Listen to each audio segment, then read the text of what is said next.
Hello बच्चों, doctor Rama Singh के YouTube channel Sanskrit Gyandhara में आप सभी का स्वागत है।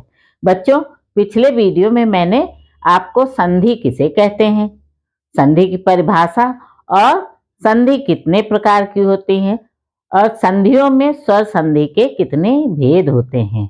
तो स्वर संधि में सबसे पहले हम आइए शुरू करते हैं, दीर्घ संधि किसे कहते हैं। तो दीर्घ संधि बच्चों किसे कहते हैं, आइए सबसे पहले इसका सूत्र जानें।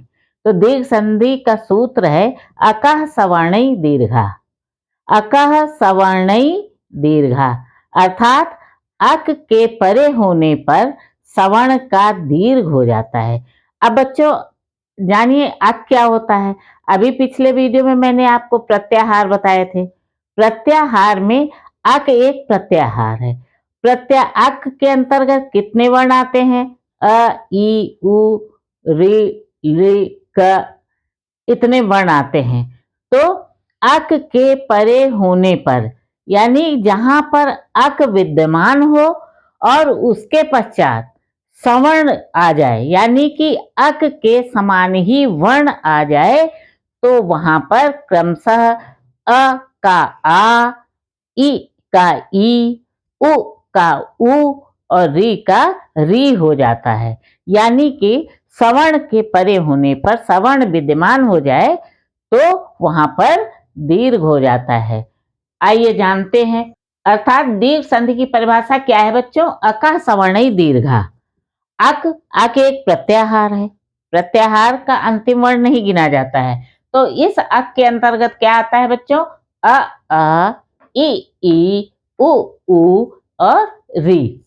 इनके परे होने पर सवर्ण का दीर्घ हो जाता है। अब सवर्ण बच्चों क्या होता है? सवर्ण का मतलब होता है समान वर्ण। जैसे इधर आ आया है और इधर भी, यानी कि सजाती वर्ण और स्वर होने चाहिए। ऐसा नहीं विजाति हो और वर्ण एक ही हो, ऐसा नहीं। ये हम स्वर संधि बता रहे हैं बच्चों, इसलिए यहाँ स्वर ही होना चाहिए।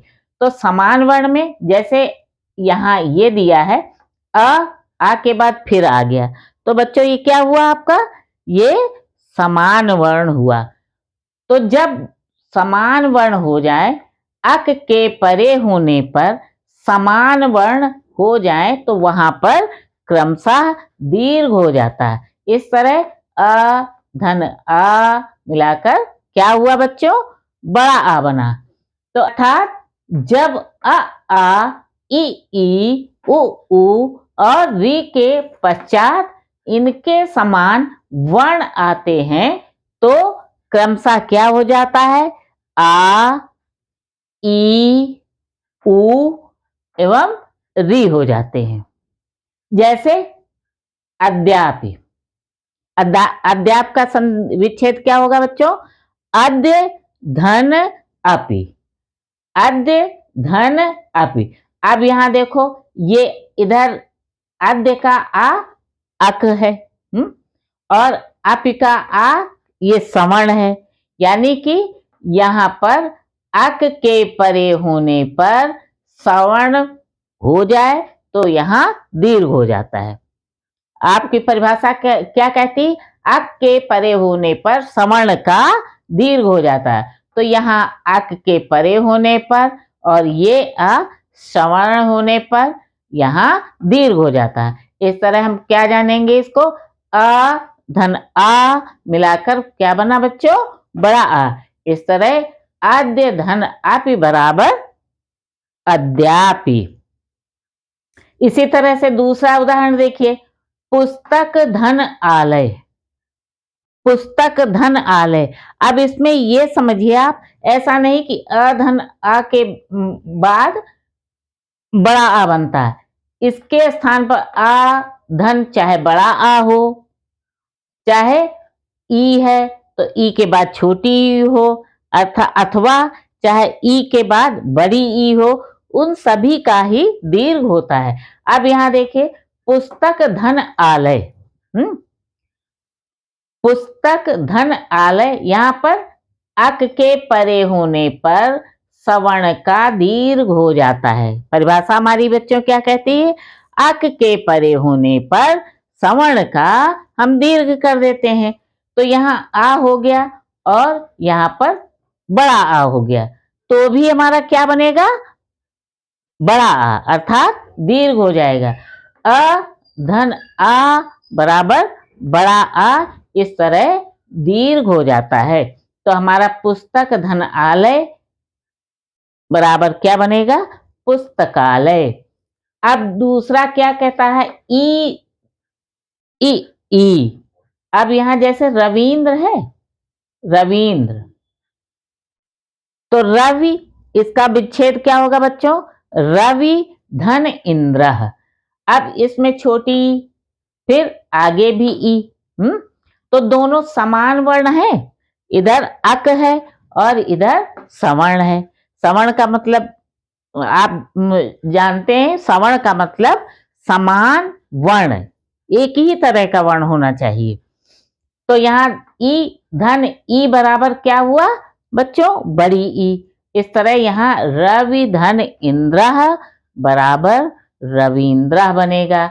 इसी तरह भानु धन उदय, भानु उ धन उ, परिभाषा क्या कहती है?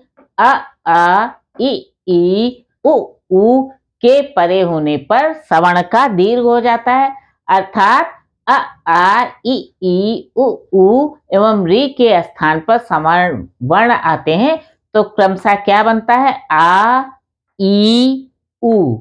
तो यहाँ क्या बना? भानु धन उदय बराबर उ धन उ बराबर बड़ा उ। इस तरह क्या बनेगा बच्चों? भानुदय।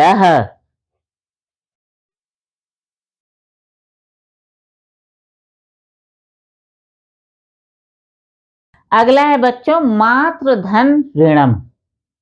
तो क्या होगा इसका? मातृणम होगा, अर्थात री धन री बराबर क्या होगा? री, यानी कि बड़ी री। इसी तरह अब इसमें दोनों, ये अक है बच्चों और ये सवर्ण है, और परिभाषा क्या कहती है? अ आ ई उ री। तो ये री का उदाहरण है। मात्र धन ऋणम बराबर मातृणम, यहाँ री और धन री बराबर बड़ी री हो गई। इसी तरह होत्र धन ऋकार, यानी री धन री बराबर री बड़ी री हो गई। तो क्या होगा बच्चों इसका? होत्रिकार। क्या बनेगा बच्चों? होत्रिकार। तो बच्चों आपको ये हमारी वीडियो कैसी लगी? अगर वीडियो अच्छी लगे तो लाइक शेयर सब्सक्राइब करना, बेल आइकन जरूर दबाना, जिससे हमारी वीडियो आपको आगे से आगे पता चलती रहे। और अधिक जानकारी के लिए जुड़े हमारे टेलीग्राम चैनल से, जिसका लिंक नीचे डिस्क्रिप्शन बॉक्स में दिया गया है। Thank you for watching.